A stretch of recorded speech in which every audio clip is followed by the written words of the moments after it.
2:32. Okay, Now you good. can Thank you begin. so much. Good afternoon. Alice is here too. Good afternoon. The time is 2:35 or 34. Our meeting is in Zoom. Link and calling number is posted in our website. Lisa, would you give them the website? They can get the information.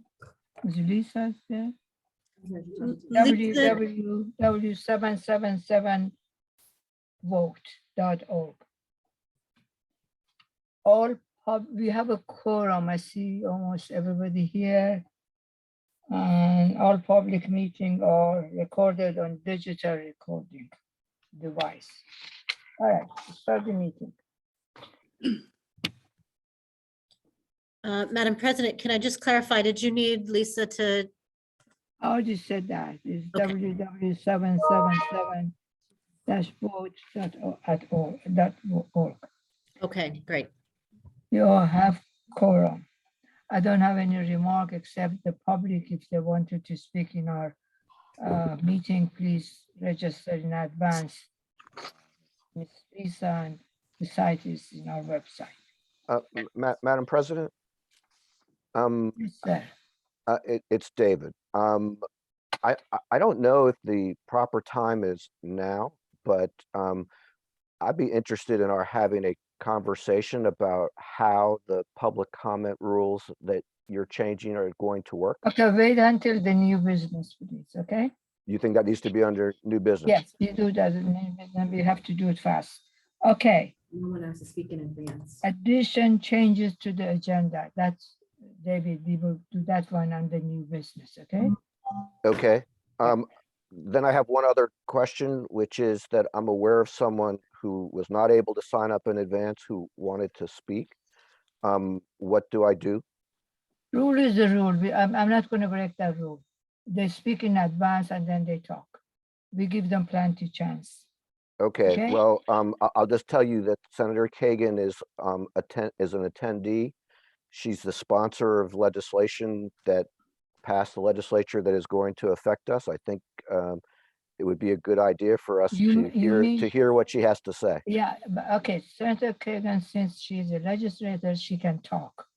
I mean, she's okay. She doesn't need to do it in advance. She always give us some helpful information. That's fine, okay? Okay, so when can we do that on the agenda? I'll 'Cause let, she's on right now. I will let her talk when the time comes under new business, old business, okay? We would do that. Can she wait that long? I don't know the answer to that.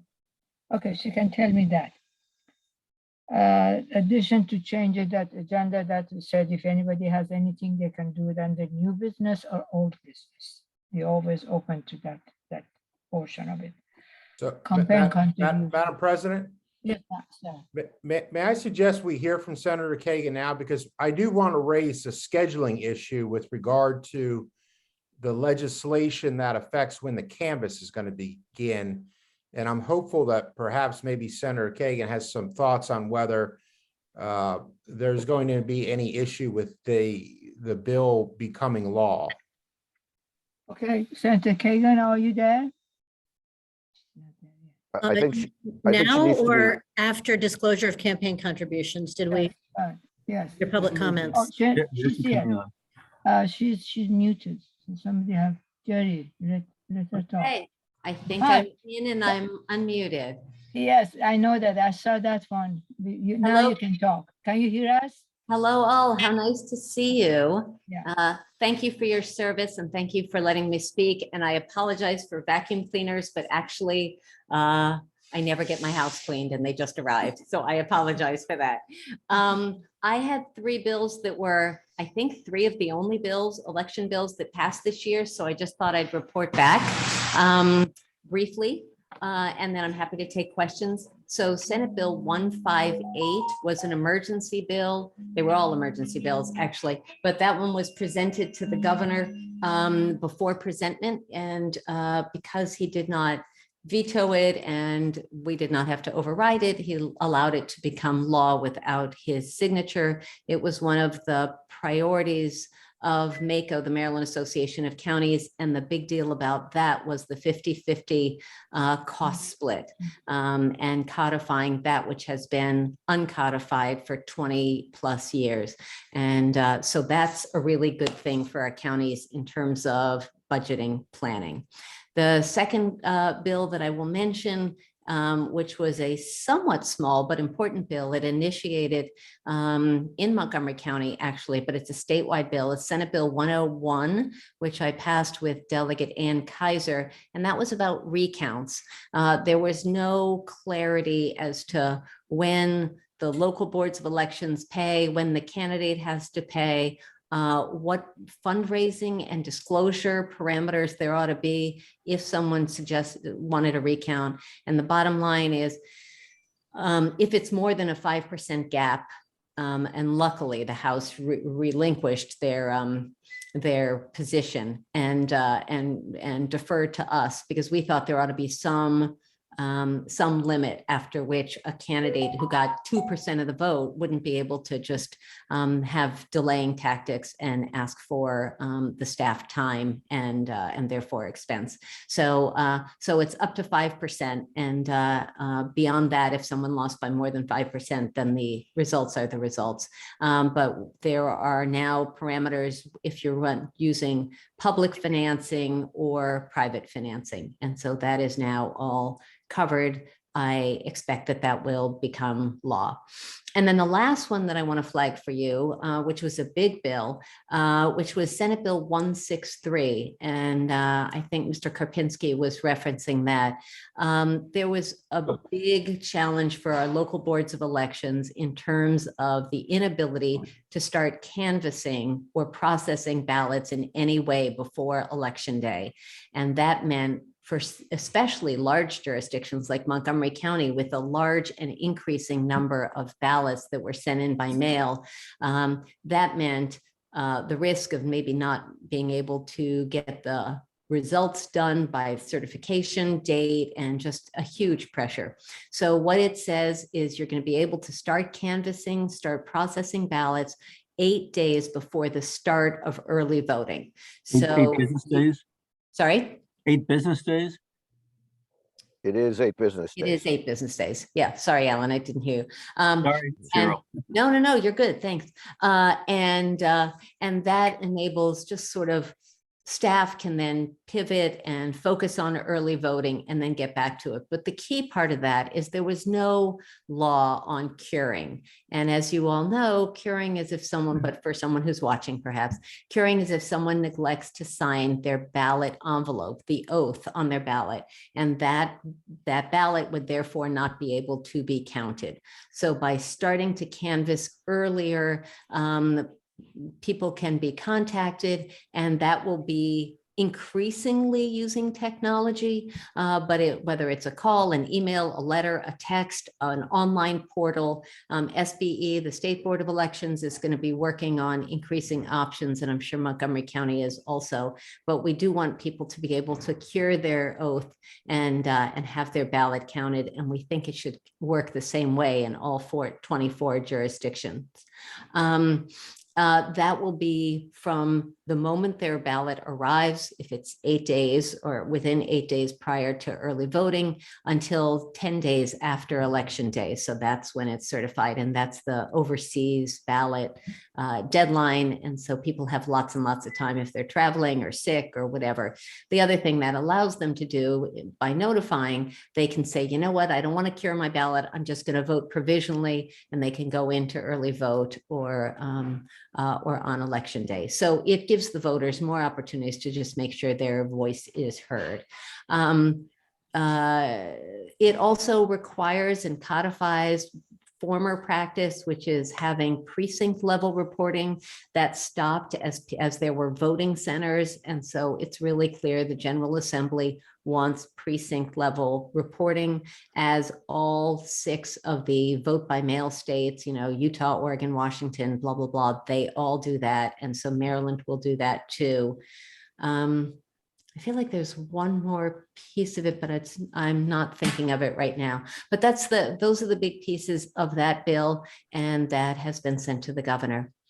And I'm happy to take any questions. You said 10 days after election, people still can, we have to accept our A vote? cure.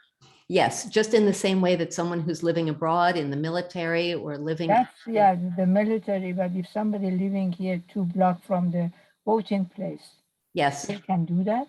same thing, because the polls are still open and you're still, you haven't certified the results. And so if there are 3 or 4 or 10 cured oaths that come in, they would still be able to be Well, counted. the- But the after polls 10 are days- not quite open Well, because, that's why I did it with r- their. The poll is right, closed. I mean, basically, we're allowing people who already voted to sign their name on an envelope because they forgot, basically. Exactly. And with the postage, for people living abroad, we know that it can take a long time. That, yes, that we were doing it. We were looking that and carefully we Yes. check when we got it. Sometimes we had trouble thing, but 10 days later, I mean, if I'm too lazy to vote, I just can vote 10 days later. Well, it's not about voting, Madam Chair. It's Okay. about returning a ballot oath. Returning And the I vote. did remember the one other piece, which is really Okay. important and was controversial. It was about tabulating. So to Okay. be clear, you can look at the ballot envelope, you can make sure there's an oath. There's an oath, you can open it, you can scan it through the scanner. And in the primary only, you can tabulate, but not release the results until after the polls have closed on election day. Starting in the general election for this year, though, there will be no tabulating. You can open them, process them, flatten them, batch them, scan them, but you may not tabulate. And so that was a compromise between the House and Senate. Mhm. And a lot of us were concerned about that. I had a conversation with ES&S, the vendor, because some of the smaller counties weren't sure that they could scan without tabulating. And if they did that, the whole, there would be problems and their thumb drives wouldn't be able to keep the capacity. And anyway, we got the facts on that. And so for the primary, it's going to go exactly the same way as 2020. So no new systems, no new processes. And then for the general election, it will be the same except for tabulating. And then in 2024, as you all know better than I do, you'll have the new system and the new e-poll books and stuff. And so everyone will be trained in all new systems for that. Thank If I you very may, much. Madam President, I know you have several board members' hands up, but I just want to interject to sort of translate that in terms of what that means for us administratively. At this point, what that means for us administratively is that we are anticipating that we will be scanning ballots as we have been, as we did in 2020 prior to Election Day. For the general election, we too had some concerns about what the language might mean with tabulation and how we would administratively work that. And so what this does is it gives us some time between now and the general election to work with the state, to work with the vendor to figure out the administrative procedures that we're going to follow to make sure that we're all on the same page about what tabulating and not tabulating means. Okay, thank you, David. I don't know whether your hand was there or Alan. Ma'am, David was first. I believe I was first this time. Okay. So first of all, Senator, thank you for all 3 of those bills, all of which are quite relevant for Montgomery County. Obviously, the funding bill being a very important bill for Montgomery County, and something that the board, on a bipartisan basis has been concerned with. We also, as you know, we had 2 recounts in 2018, so we're very aware of the whole recount situation. I was there. Yes, I'm sure I remember you being there. District So- 16 and so yeah. the District 16 and the county executive. Exec, yep. So, and of course, every election official hopes that we don't have to do that again. But the results will be what the results will be. A couple of questions. Do you have any information as to what the fate of these bills will be with the governor? So obviously I can't speak for the governor. I don't anticipate, knock wood, that any of them will be vetoed. One is already law now. The funding share is law, and recount was completely not controversial. I can also give you the numbers just super quickly because I didn't say that. If the margin is is less than 0.25%, the county pays. If it's between 0.25 and 5%, then the candidate would fund it. And then if it's more than 5%, no recount. So I had said the 5%, but I didn't give you the gradations on the other. So FYI on that. So I can't speak for the governor. It is my hope and expectations that all of them will become law, because the local boards and the state boards need the clarity. And goodness knows, large jurisdictions like Montgomery County must have the earlier option. And the 8 days in advance of early voting, to be clear, that's authorized. It is not mandated. So in Montgomery County, I suspect that Ms. McLaughlin and her team will start canvassing the moment she's permitted to. And but maybe in Garrett County, they won't have to think about it until, you know, the morning of election day. So that'll be their choice. Thank you Yeah. for that. That was going to be one of my questions. Do you have any insight into the provision that was added to the 50-50 split bill about the number of polling places in this election? Yeah. Because that one, in an election where it's been postponed, where it's during vacation season, et cetera, it's going to be a real challenge to staff that many polling places, or at least I should say, we don't know yet, but it could end up being a real challenge to do that. I agree with you. So to be clear, that was not in my original bill. I fought it. It was not the way we passed it in the Senate, but that was the way, that was something that the House added. They amended the bill. I tried negotiating, and we were thinking about even leeway of 10% or a 5% variation, just because if there's a retirement center that says we don't want people coming in the midst of, you know, possible COVID, or a community center that's closed for renovation, or a school that has events there or something. I mean, I thought that was a little unrealistic and inflexible, but at some point the greater good was the funding. And so the House was clear that's what it wanted. There was not a negotiation that was possible. And so we let the bill go to the governor with that component. Yeah, I don't know what else to say. Well, and I appreciate that. In our case, it's the construction of at schools that they might have been willing to delay for a late June primary, but for a mid-July primary, they really can't. And Absolutely. then we have to substitute for them. So anyway, we will obviously do what we can. Thank you, David. Thank that. you. Yeah. Okay. Alan. Yeah, I want to join David in congratulating you and thanking you for those bills. Yeah. You worked very hard on them. One nice part of Senate Bill 163, Ami, who's not here, one of our members, wanted to see definitions of the terms that we use in canvassing, and you have all these nice definitions. That is terrific.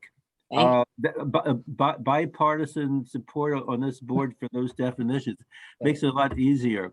And I'll just add to what David said about limiting the number of polling places. We have redistricting, which is changing precincts all around.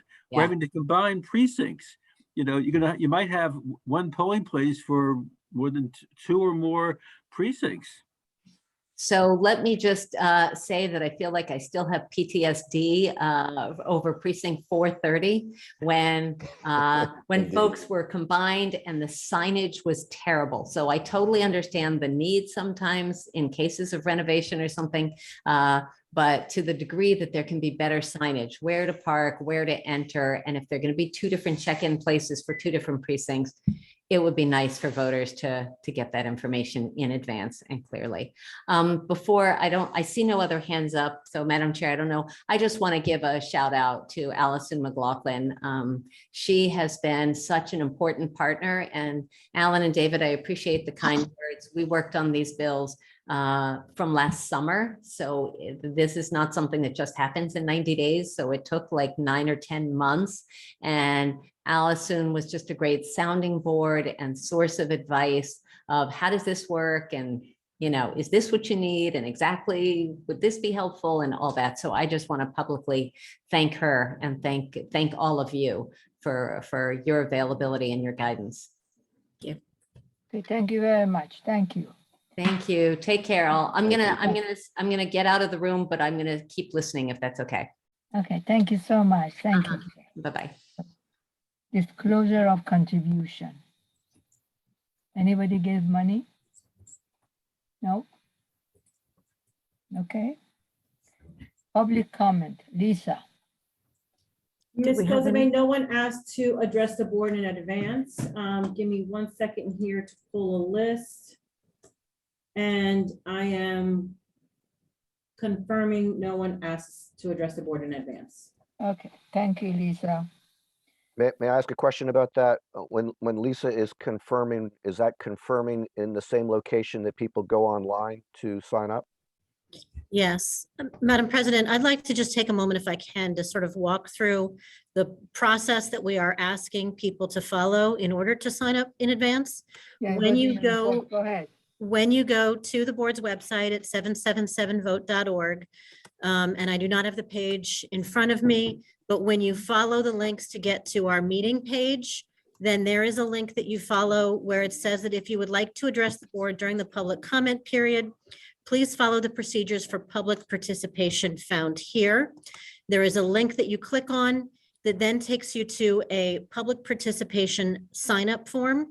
And that sign-up form provides the staff with the information about who it is that is seeking to address the board, so that it asks for a name, phone number, email address, and then it also provides a place for anybody who wishes to upload written comment if they wish.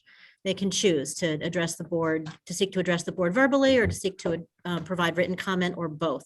And so that is the mechanism that we would like to ask people to use in order, obviously, there are ways, just as you saw this morning, where Senator Kagan was able to get board members' attention and be recognized to speak.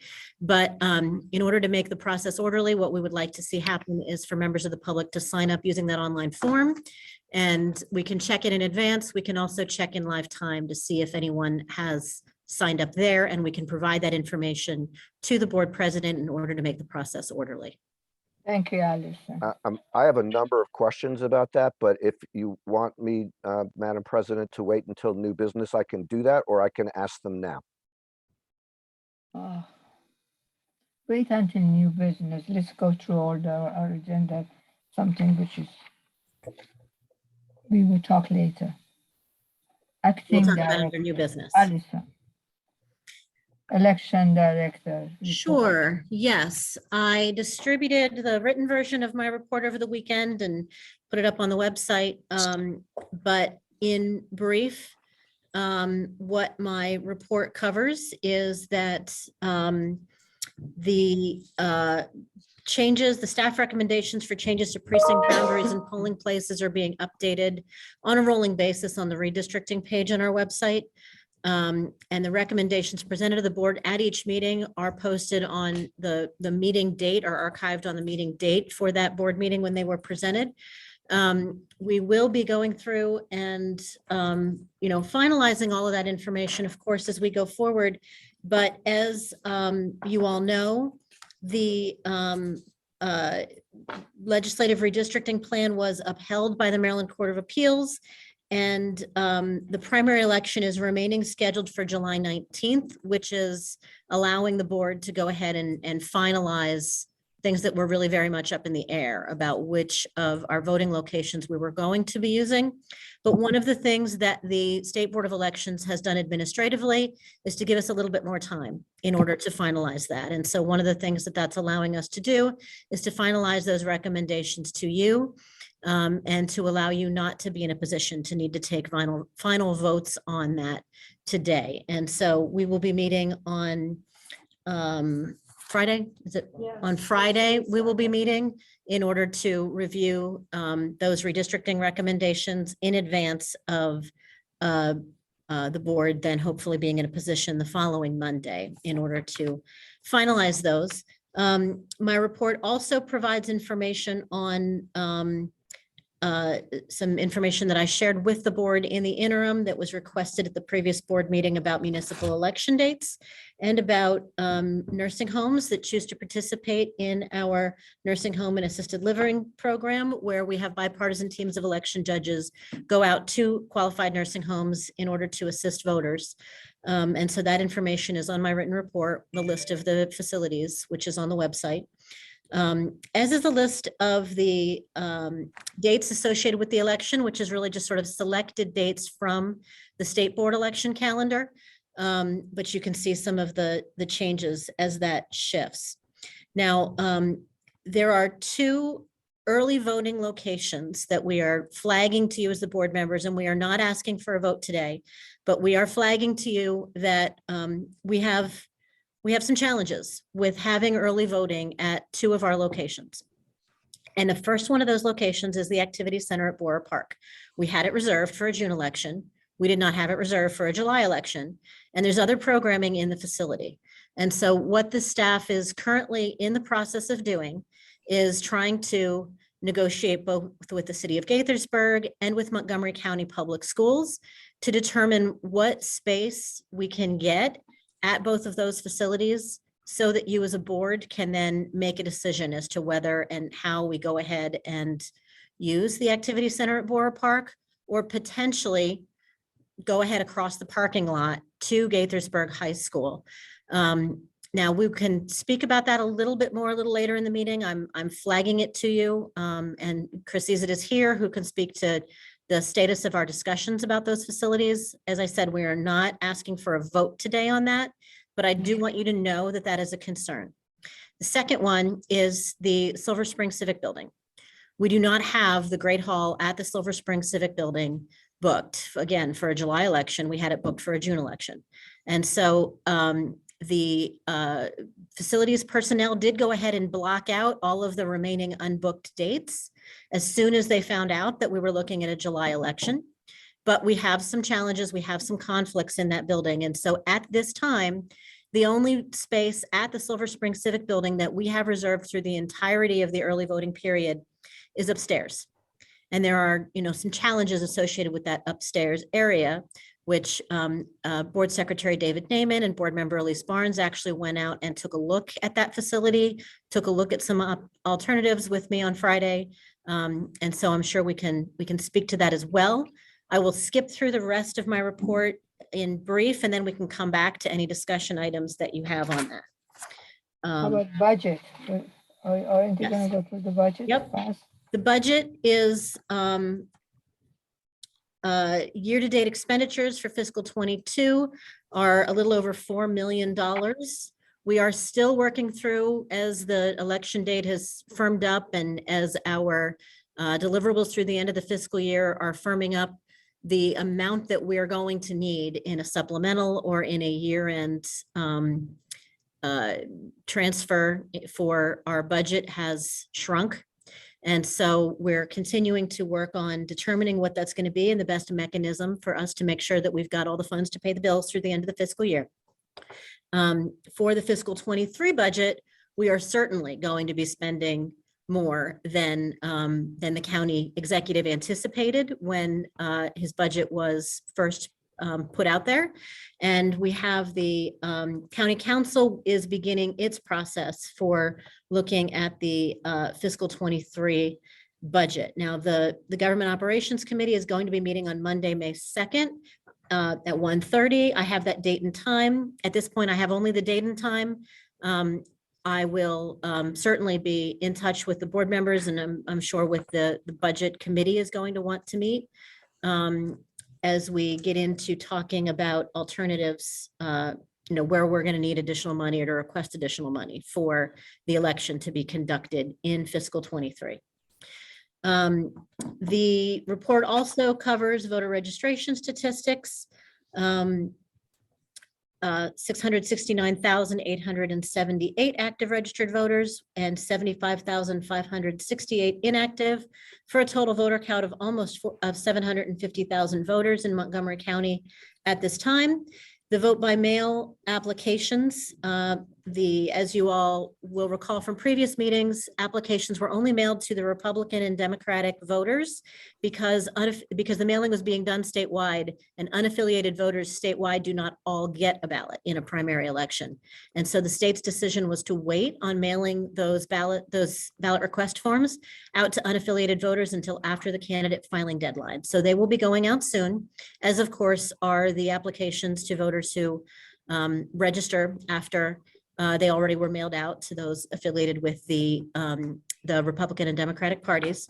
But of note to you is that approximately 2/3 of the requests we've processed so far, which is over 62,000 applications, about 2/3 of them are for permanent vote by mail, and about 12% of them are for web delivery ballots, which you'll remember is less than we have had in the past, but that's about on par with what we had in the last election. The rest of my written report mostly just confirms that we are moving forward with ballot sorting equipment. Our staff is meeting with the development team to work on the integration of that with the statewide voter registration database. We have 56 temporary employees currently on the payroll, which is an increase of 13 since last month. Election judge recruitment and training is ongoing. As you will recall, election judges have to sign up online and do an online training before they are able to participate in our in-person training. That was the case even prior to the pandemic. But during the pandemic, of course, we expanded the online component of our training, and we're keeping those efficiencies. And so election judges are required to take the quiz and complete the online training before they attend their in-person training. As of Friday, over 1,500 prospective election judges have taken the quiz, and almost 1,950 had completed the online training. And 426 election judges have now completed the hands-on. So we are well on our way. Not much else that is new to report in my report. We are again asking for the votes to be taken by the board at next Friday's meeting on the recommended changes to precincts and polling places that you have heard from us so far, and that we are finalizing where changes need to be made. The legislation was already covered. And the change to our website to put the online process for voters to sign up has been covered. We are in the process of looking at some additional changes to our website, especially the front page, in order to remove the, for example, the information that's now outdated about the candidate filing deadline on Friday, and to just sort of streamline things, make things a little bit more efficient. And I will stop my report there. And Madam President, I don't know if you want to go ahead and take questions on any of these items Yes, before we go to the board attorney report. Yes, David. Allison, a question about the numbers you gave us on the vote by mail applications. I want to make sure I understand them.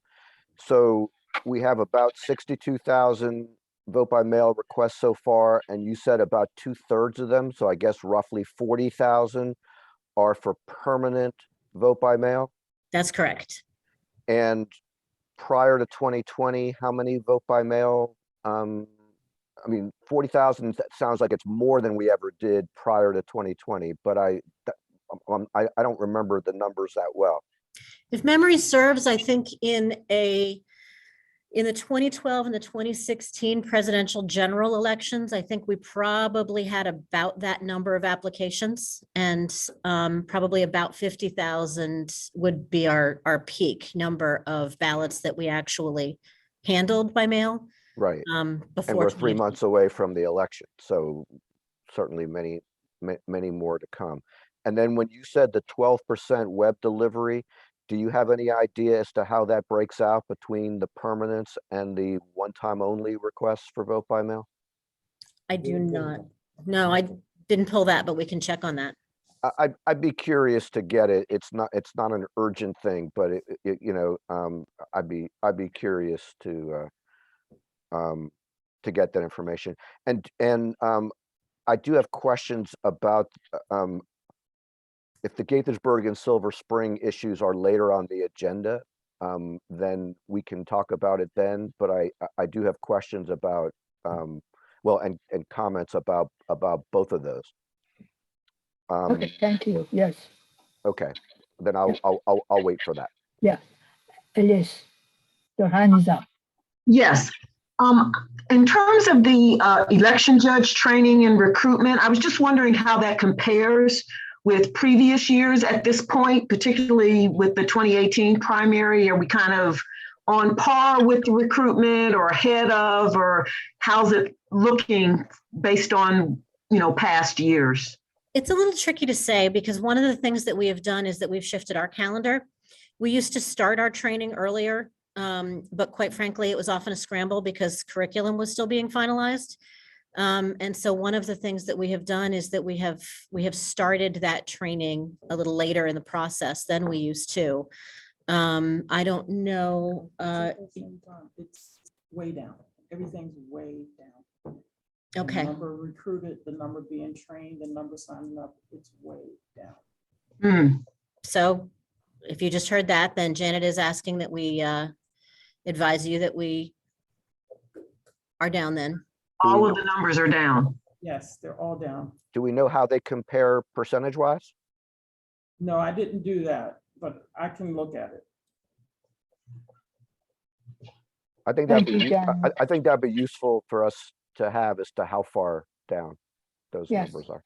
You will do it. Thank you, Janet. You're You welcome. finish? No more question? Thank you, Alison. I had a budget question. Okay,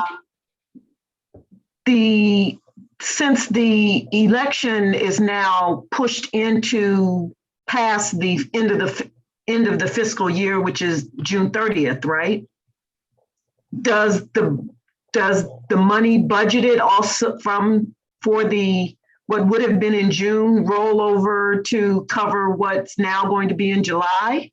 Nope. We'll need to liquidate purchase orders and start new ones. yeah. So does that mean that we're gonna have a surplus in the current year and We're then, not, no, sorry, go ahead. well, and then a deficit in the future year? I mean, because obviously the election went from the very end of one fiscal year to the beginning of the next one. We were facing a sizable deficit. So what we're seeing instead is a shrinkage of that deficit, not a surplus.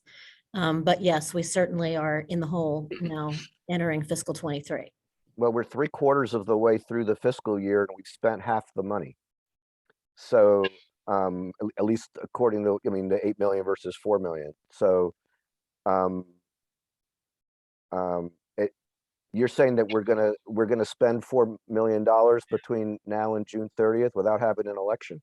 We tried everything. The election's only 19 days into the fiscal year, and there's a lot of money that is still going to be going out the door prior to the election, but before the new fiscal year begins.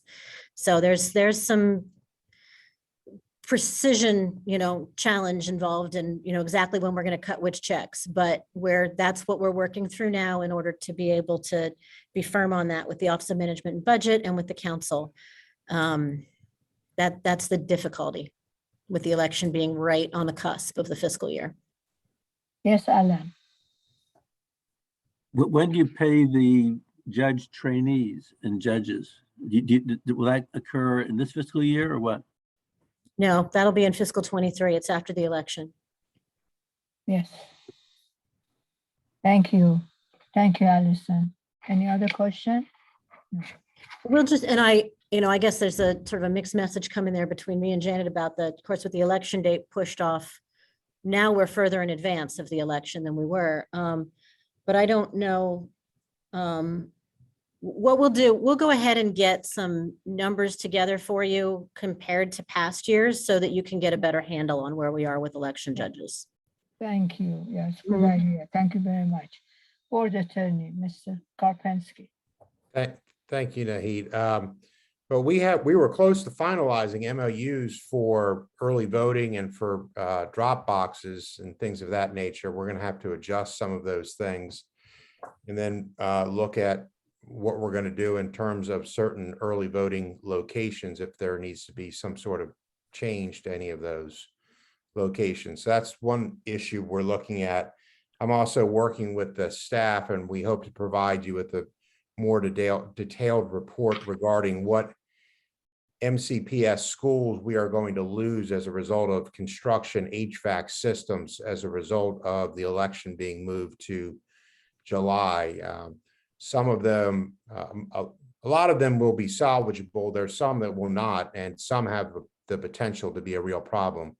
But we don't have enough information really to give you an intelligent response on that issue yet, but we certainly hope to by Friday. In the meantime, to provide the board more information, I've spoken with Janet and Chris, and we are scheduling meetings with the city of Gaithersburg, with their recreation individuals and their city attorney. And I've reached out to the general counsel for MCPS to see what issues there would be if, one, whether early voting can occur at Gaithersburg High School. I don't know that that's been answered definitively or not. And what issues there may be if indeed the board were to make a decision to change from the activity center at Bora Park to Gaithersburg High School. Again, I'm trying to schedule those meetings for this week and hope to have more information to you by Friday. Thank you. Any question for? No, thank you. You're New welcome. business. David. Well, Mhm. I believe there was one item on the agenda already, which was the Gaithersburg and Silver Spring. And I had a number of questions about those. Let's start with Gaithersburg. Do we know what the potential conflicts are? And I mean, have the Gaithersburg officials told us that they have conflicts in the gymnasium between July 7th and 14th? What I'm going to do is I'm going to step aside and have Chris, he's the operations manager, operations division chief, go ahead and speak to that. Okay, thank you. Yeah, the short answer is yes, there are conflicts, David, and they are weighing what can be done to move certain activities that generally would be at the activity center at Bora Park to other locations, and whether they're able to do that and accommodate their traditional summer camps while still allow early voting. And I think Chris will echo that they have said that they very much are interested in supporting early voting at the activity center, but there are some logistical issues that we need to iron out to see whether that's a realistic option or not. But I will defer to Chris on that. What Mr. Karpinski just said is basically the message that I would have provided. We have a meeting scheduled with them tentatively for later on in the week to discuss the logistics and see if it is viable that we continue using the gymnasium at the activity center. As Mr. Karpinski said, early voting and supporting of early voting to the city of Gaithersburg is important, and they're willing to and open to helping us where they can. So we have that meeting scheduled, and we'll have more information for you at the end of the week. And is one of the options to be considered other space in the activity center, or are the only options being considered the gymnasium at the activity center and the gymnasium at the high school? The gymnasium at the activity center is under consideration, yes, not other areas in that building. The building is pretty much consumed by summer activities in the activity center. And as far as Gaithersburg goes, Gaithersburg High School, we've just opened that conversation up the end of Friday afternoon. And so we're awaiting some conversation on that. I'm thinking that it might need to be in the cafeteria because of AC, but also that's under consideration. We'll talk about other air-conditioned areas in the school. You're saying that the gymnasium is not air conditioned? Typically, the gymnasiums are not air-conditioned. And David, unfortunately, the Gaithersburg is building a very large community center, which I didn't know. But Lynn tells me she can't guarantee it's going to be completed by July. Yeah. Okay, then let me switch to Silver Spring. Allison and Elisa and I took a look at the space in Silver Spring, and we had two different options that we thought were worthy of being put on the table. And Chris, I'm assuming that Allison has told you about them, but I'm just going to briefly lay them out. One of those options was to use the upstairs space in the civic building for the first 4 days of early voting, and to use the Great Hall for the last 4 days of early voting, which I know would be require our excellent staff to be operating at its full capacity to help with that shift, but it would also allow voters on the busiest days of early voting to be in their normal location. And then the other was that Elise spotted some available retail space right across the street from the civic building. And if that space were available, it's on the first floor. And so it would have the advantage of not requiring people to deal with any stairs or elevators. What we noticed when I've been to the civic building many times, but I hadn't really been searching for the elevator before. But there's one elevator, it's at the end of a hallway. There's a very narrow hallway on the second floor that you have to use to come back to the front of the building. So it's not an ideal situation for any voters who have any challenges with moving, basically. Meaning older voters or disabled voters, someone in a walker, it'll be a challenge for them. But I didn't know whether, Chris, whether you have any thoughts on the options that are available. Well, certainly, another location nearby the the civic building would be viable. We will certainly look into that retail space and assess the size and get back with you on that. And then as far as changing up in the middle of early voting, I know that does give us some pause, because it is quite a task to move early voting in the middle of the process. But we will certainly review everything and try to take everything that we have on the table as options. Yes, I'll just say that in my experience, our staff has accomplished things that have been much harder. That certainly the 2020 election comes to mind, but there's lots of other examples as well. But I appreciate the openness to to considering the various alternatives. Yeah, but Kevin has to look at the situation, the contract, and whether they have enough outlets for scanner and all of those things. It's not just space by itself.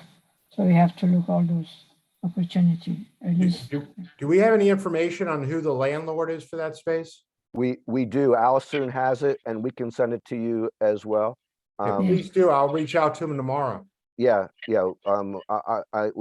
have a picture of the sign in the window, so I will send that to you right now. Yeah. Did you look at the DSW shoes? Evidently, it's a larger space, but they're close too. Did you check that one? I did not. We didn't look at anything that wasn't like I'm immediately just saying adjoining. that. We did look at the Silver Spring Library and concluded that the space there was not large enough, Right. Okay. and also was not on the first floor. Yeah, Kevin can check for us. All right. Thank you very much. Thank you, Chris. Thank you. Oh, I should just one more thing to add, which is that I know that I would personally be very interested if it does look like we are going to consider moving out of the activity center and into the high school. I would be interested in seeing the space in the high school, just like we looked at the civic building Okay, in Silver Spring. let's let them All have right. the meeting with that. Yes, That can be arranged. yes, Great. right. Thank you very much. Thank you. Any more new business? No? Yes, Madam Old business. President. Yes, as I said at the start of the meeting, I have some questions about our rules for public participation. Go ahead. Okay, so for starters, I want to acknowledge what I'm sure you already know, but what our attendees may not, which is that the bylaws make very clear that the board president has discretion as to whether to call on people who have not signed up in advance or not. So we are definitely, although we were not part of this decision, we're definitely not suggesting that you're not authorized to do it. But I do have questions as to how it's going to operate. And one of those questions is, it kind of came up today, which is if someone, it sounds like Lisa has the ability to check at a particular moment whether someone has signed up, so that literally she can look at anyone who signs up until the moment of our public comment period. Let me start with, am I right about that? That if, you know, if somebody signs up 1 minute before our public comment period and Lisa is looking, she can see whether they have signed up in advance. That is correct. We also have it set up so that we've got staff can receive an alert if there is a new entry on when you sign up on the website, it basically dumps your information into a spreadsheet. And then we have it set up so that the staff receives an alert if something pops up in that spreadsheet. Okay, so let's suppose that an attendee from the Republican Party or the Democratic Party or the League of Women Voters or any of the attendees has something that they want to say during the course of a meeting and they sign up now. If they were to sign up now, do we get, not we, but does someone get notified so that the president can be asked whether she's willing to recognize that person? That's what we would do, is to provide that information. Yes. Provide that Right. information to the board president. Right, but so what you're saying is that if somebody wants to speak, they can, even after the public comment period, the only way they can do that is to, well, I shouldn't say the only way, but the official way to do that is to sign up on the public participation page, which then notifies the staff, who then notifies the president, who then decides whether to call upon them. That's correct. Will board members know that that is taking place, other than the board president? I don't really have a mechanism to do that at this point. We have done it. Can I talk? As far as I remember, I've been here. I'm the oldest one, not age-wise, in this board. Most of the time, the Democrat had the majority. What they do, the people will sign in with whoever, Lisa or whoever was there. And then the president will ask the person, give me the name of the person which they registered to talk. And there wasn't any problem. Well- President will call and ask Lisa or whoever was in charge. Lisa wasn't there. That give the name and the president will call that name and speak.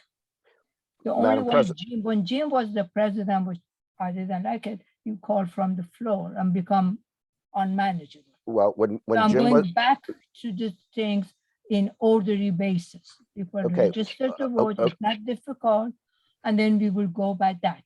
okay, well, Madam President, like I said, I know that you have the discretion to do this, but to compare the current situation to one that is, I believe Jim took over as president of the board in 2015. So, so we're going back a few years to go back to that. The world has changed in many ways since then, and the expectations of the public have changed. And the Mr. very, Neiman, I didn't say that you're gonna exactly follow that route. I'm saying. Madam President, can I please finish my comment? I've let you finish yours. What I'm saying is that a lot has changed since then. Even the platform on which we are meeting today did not exist you know, before Jim was the president of the board. One of the things that we complimented Jim on, supported him on, admired him on was his willingness to hear from the public. And there wasn't, you know, the public has had the ability to let us know when they were interested in saying something, and the president has the ability to call on them or not. What I'm trying to understand is if someone has something to say, you know, how is it possible for them to get to the point where you can make a decision as to whether they are going to be able to speak? And it sounds like at the moment, the mechanism is you either have to know one of the board members and they raise it on your behalf, or you sign up under this system and that is presented to you.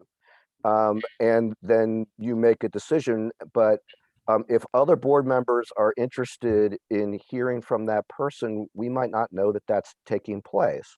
So that's why I was asking whether when someone does make a request like that, you know, whether, you know, and for example, today, the request was Senator Kagan, who had not signed up, and Madam President. She's not a regular speaker. She's a senator. She has something to tell us. Well, Nahid, first of all, I would say that we have many non-senators who would have things to tell us that we would want to know. And in fact, we have heard from many non-senators with things to tell us that we would want to know. But even the example that I'm giving you with Senator Kagan,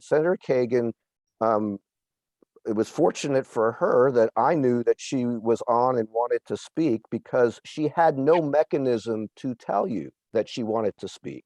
There's no chat, there's no raise hand feature. There's no way for her to tell you that she wants to speak other than signing up on the website, which we would then have to, I mean, you know, in order to get people to do that, we have to publicize it substantially further. But other than that, there is no mechanism for someone to say they have, you know, they have something to say at the moment, because there's no raised hand, there's no chat, there's no opportunity for that to happen. Alsun, a question for you. Is it possible for the link to the public participation page, instead of being something that you have to find under board on the website, I believe it's under board meeting. Would it be possible to put it on the main page in the box where we're telling people about our next meeting? And we could have a statement that says, if you want to speak at the public comment period, click here.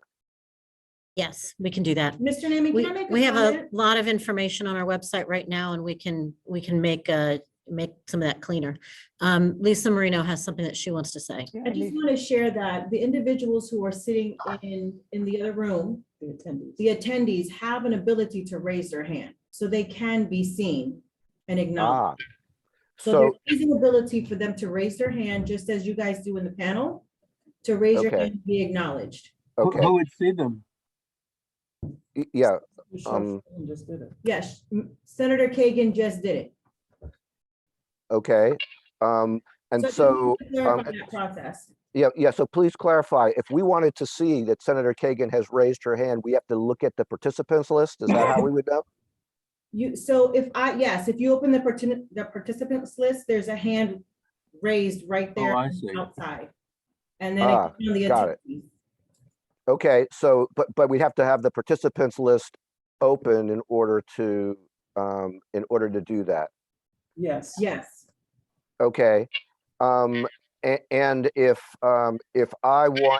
I see a hand there that Nahid doesn't see, and I want to tell her that there's a hand raised, do I have any option other than interrupting the meeting in order to do so, like other than texting her, I suppose? Lisa will follow that one. Yeah, typically I would send the information, just like when Nahi would be sitting here in the boardroom, to make sure that she didn't see all the screens. Remember when we had so many attendees? So we would acknowledge such and such has their raised hand, and I would make a list and identify those to the board president. Right, but if we were sitting in the boardroom and a spectator raised their hand, we all would see it. Sure. And in this instance, it just seemed like we all would have to be looking for it in order for that to happen. But I'm glad to know that there is an ability for the attendees to raise their hand. And the great thing about technology is that you can have the participants box open and still have the Zoom webinar where you still see all the faces on the panelists. Right now, but that is a help, although it makes the panelists smaller. And if we are looking at documents or whatever, it makes those smaller as well. Okay, thank you We very can take a much. look at that and try to come up with an administrative procedure for it. Right. Quite frankly, I did not realize that there was the ability for attendees to raise their hands until I saw that this morning or this afternoon either. And in fact, I think I said the opposite in my director's report. So we'll take a look at that feature and see what we can do to kind of have a clear Okay, administrative. thank you very much. That's it? Any other things? All right, thank you. Alan has his hand up. Alice was talking, but Alan, Alice, go ahead. No, I was just saying Alan has his hand up. Okay, Alan. Hey, I'd like to speak in favor of saw the that. chat box. There was, we had it up, there's a lot of noise, but there's also very helpful information. For example, when we talked about the precinct didn't contain the FDA campus, somebody lived around there and they were able to give us some good information about the population, and there was an area where nobody lived and things like that.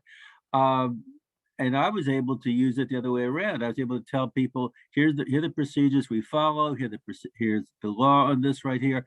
So I was able to quiet down some of the noise when we had the chat box. I think it's a helpful feature.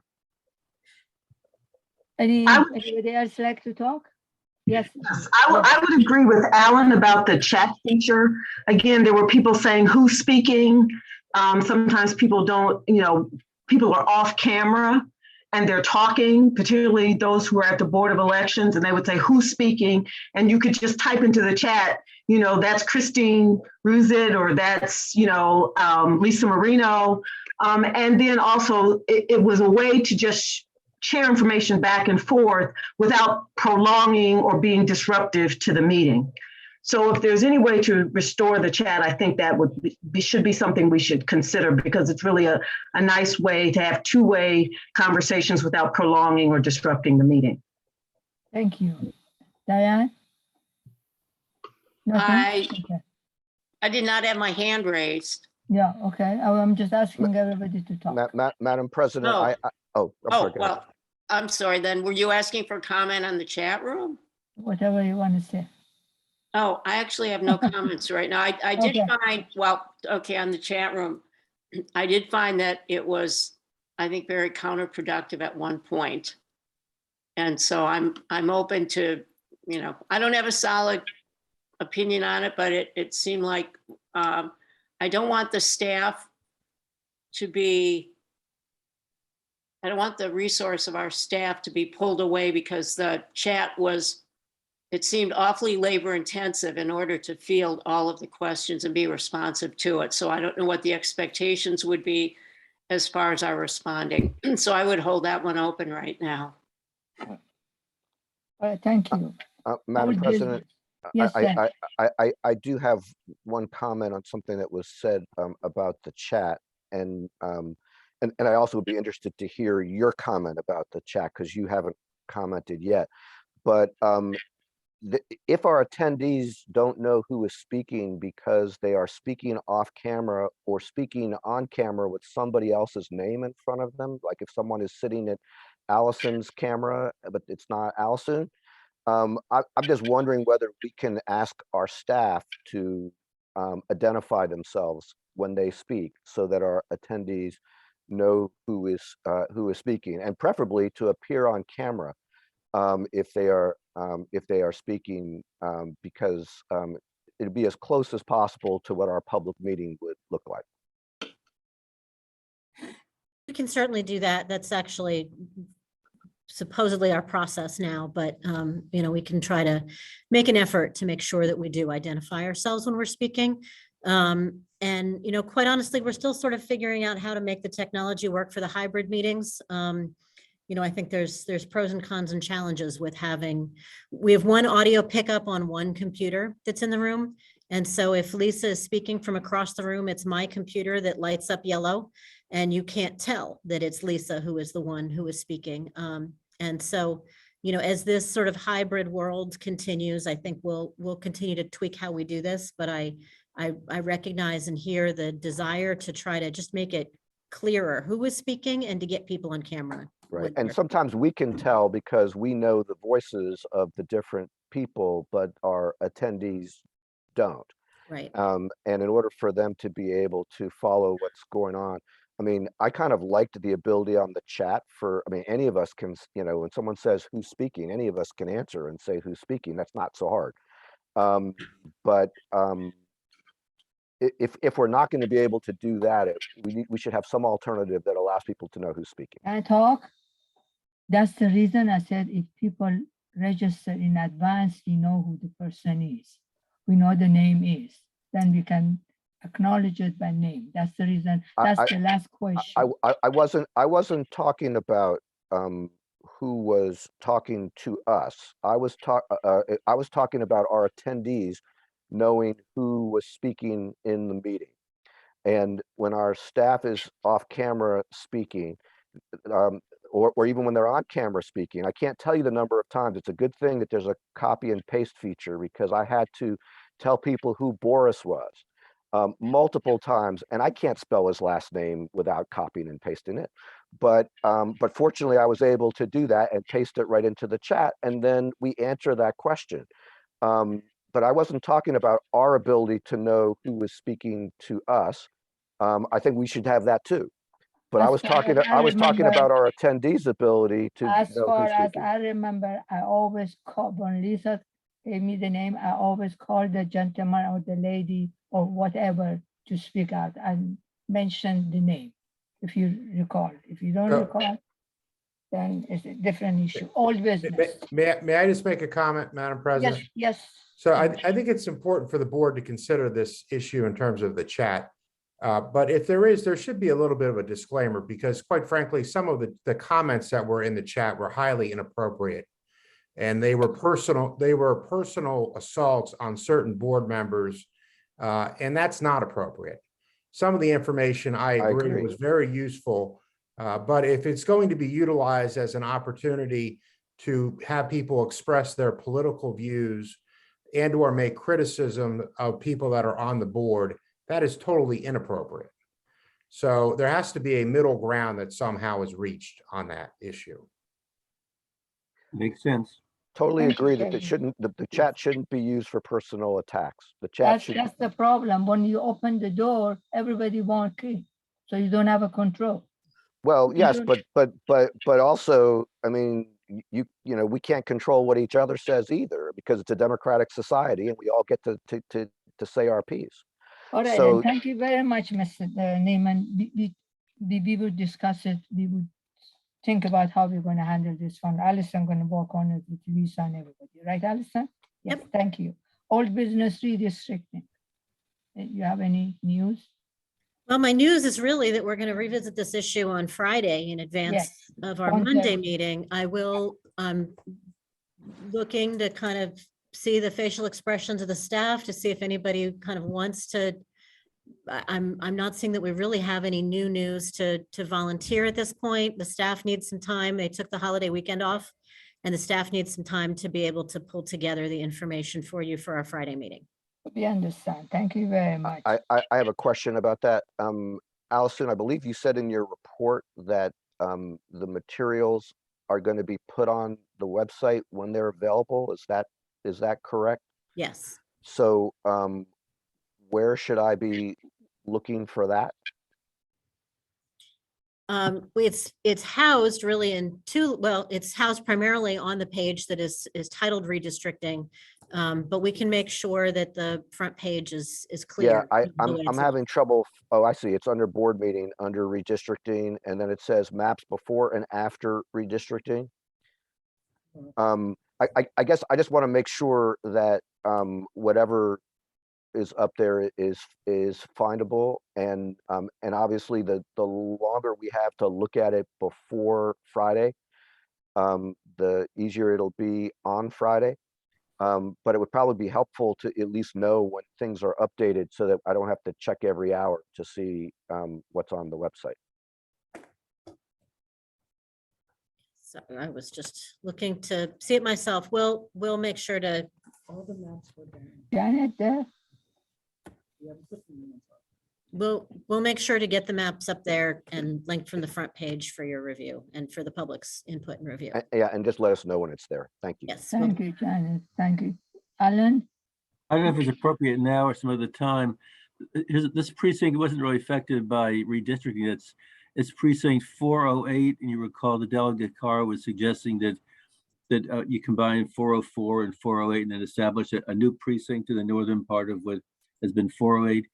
Is this the appropriate time to talk about that as to whether there's a polling place that's been identified there, or wait till another time to talk about that, Allison? Are we prepared to talk about that today or Friday? Friday. Friday. Okay, You- thank you. Thank you, Alan. Any other action item? Allison, somebody. Do we have any action item? I have as action items, and I'll look to any of you or any of the staff to tell me if I've missed anything here. But I have committed to getting information to all of you about how the web delivery ballots break down in terms of which of those are permanent, what percentage of those are permanent requests, and what percentage of those are one-time only requests. To get you some numbers in comparison with past years as far as our status for election judge recruiting and training.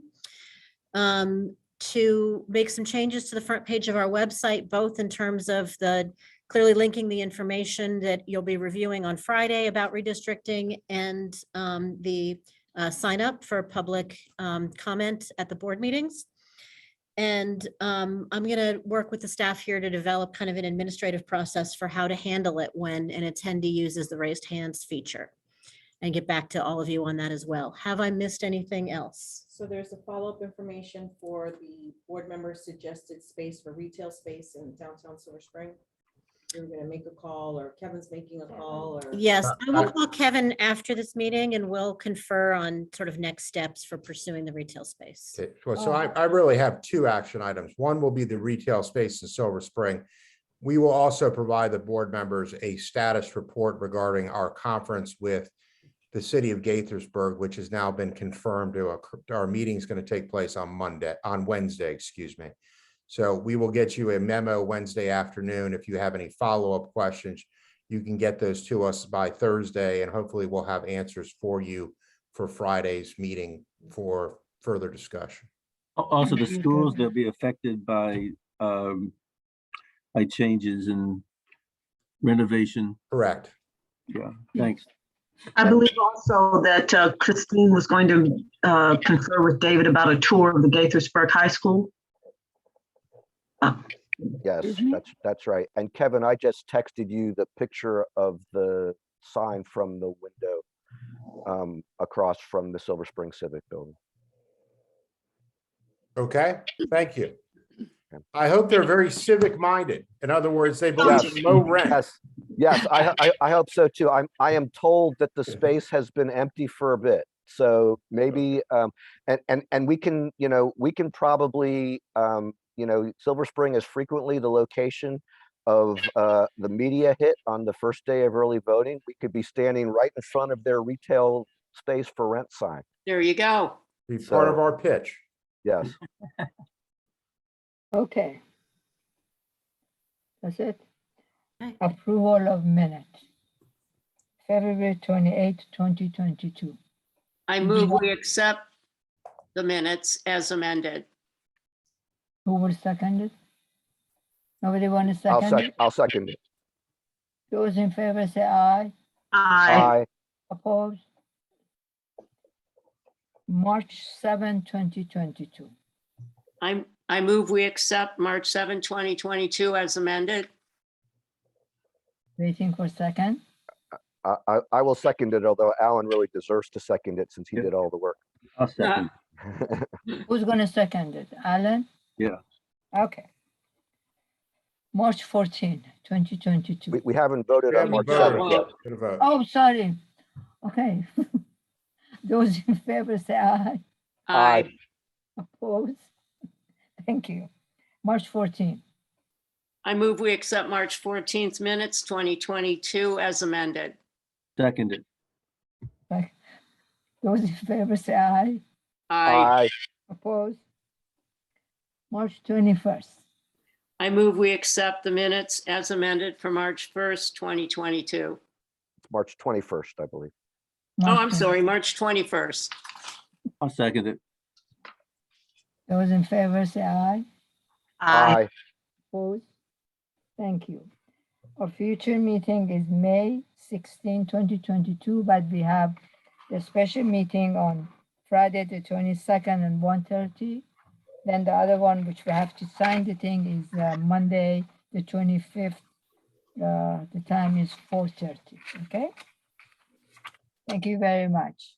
Any other question? Do I get motion to go home? I move we adjourn. I'm home already. You don't go We can all that get- far. And we can all get ready for our big Tuesdays. Yes. No Thank you rush very much. Dianas.